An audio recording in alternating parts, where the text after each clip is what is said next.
జగిత్యాల జిల్లాలో ఇటీవల జరిగిన కొన్ని ముఖ్యమైన అభివృద్ధి కార్యక్రమాలు, సంఘటనలు, సమీక్షా సమావేశాలు, రాజకీయ అంశాలపై మా ఆకాశవాణి ప్రతినిధి మహదేవ్ అందిస్తున్న జిల్లా వార్తా లేఖ గురించి ఇప్పుడు తెలుసుకుందాం. జగిత్యాల జిల్లా వ్యాప్తంగా స్వాతంత్ర దినోత్సవ వేడుకలు అంగరంగ వైభవంగా జరిగాయి.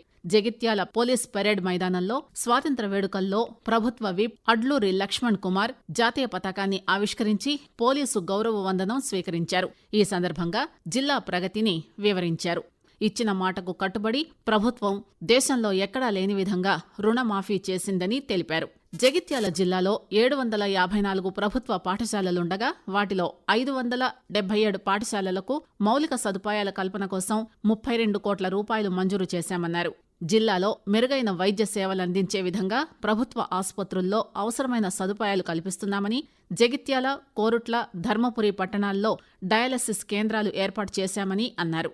జిల్లాలో మెప్మా ద్వారా గ్రూప్ ఎంటర్ప్రైజెస్ కింద 17 యూనిట్లకు 11 కోట్ల రూపాయలు, వ్యక్తిగత ఎంటర్ప్రైజెస్ కింద 157 యూనిట్లకు 11.14 కోట్లు కేటాయించామన్నారు.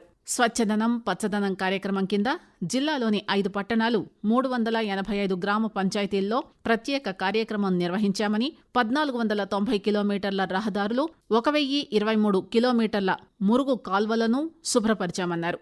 జిల్లాలో మెట్పల్లి పట్టణంలో పేదలను గుర్తించి బ్యాంక్ రుణాలు ఇప్పించి తీసుకున్న రుణాలను సక్రమంగా చెల్లించేలా కృషి చేస్తున్న మెట్పల్లి పట్టణ సమాఖ్యకు రాష్ట్ర స్థాయి అవార్డు లభించింది.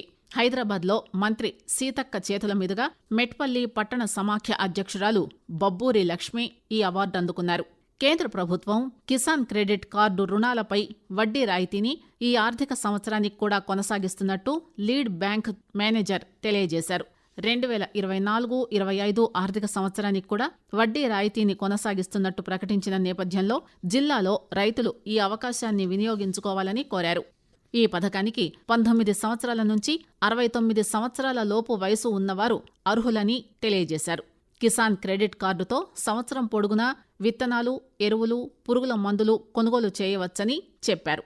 జిల్లాలో మెట్పల్లి మండలంలో పెద్దాపూర్ గురుకుల పాఠశాలలో 2 విద్యార్థులు మృతి చెందిన సంఘటనతో తల్లిదండ్రులు అధైర్యపడవద్దని, ప్రజాప్రభుత్వం అండగా ఉంటుందని రాష్ట్ర ఉప ముఖ్యమంత్రి భట్టి విక్రమార్క భరోసా కల్పించారు.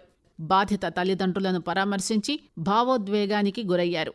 ఉప ముఖ్యమంత్రి మాట్లాడుతూ పెద్దాపూర్ గురుకుల పాఠశాలకు 50 లక్షల రూపాయలు మంజూరు చేస్తున్నట్టు ప్రకటించారు. అవసరమైన పనులన్నింటినీ వెంటనే పూర్తి చేయాలని జిల్లా కలెక్టర్ సత్యప్రసాద్ గురుకుల కార్యదర్శి రమణ్ కుమార్ను ఆదేశించారు. విద్యార్థులకు గురుకులాల్లో పడక మంచాలు, బెడ్షీట్లు, దుస్తులు, పుస్తకాలు అందేలా చూస్తామని హామీ ఇచ్చారు. విద్యాభివృద్ధికి తమ ప్రభుత్వం పెద్ద మొత్తంలో నిధులు కేటాయించిందని, ఘటన జరిగిన వెంటనే పాఠశాలకు వచ్చి వివరాలు, విద్యార్థుల సమస్యలు తెలుసుకున్నామని ఉప ముఖ్యమంత్రి వెల్లడించారు.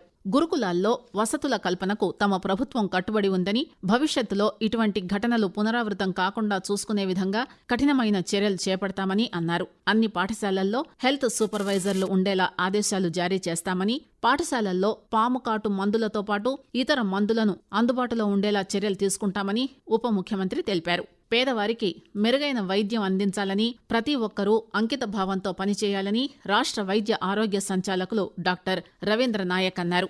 జగిత్యాల జిల్లాలోని పలు ప్రాథమిక ఆరోగ్య కేంద్రాలను ఆయన సందర్శించారు. ఆసుపత్రిలోని సదుపాయాలు, రికార్డులు, వైద్య సేవలను పరిశీలించారు. ఆసుపత్రిలో ఖాళీల వివరాలు, వాటి సమాచారం తెలుసుకున్నారు.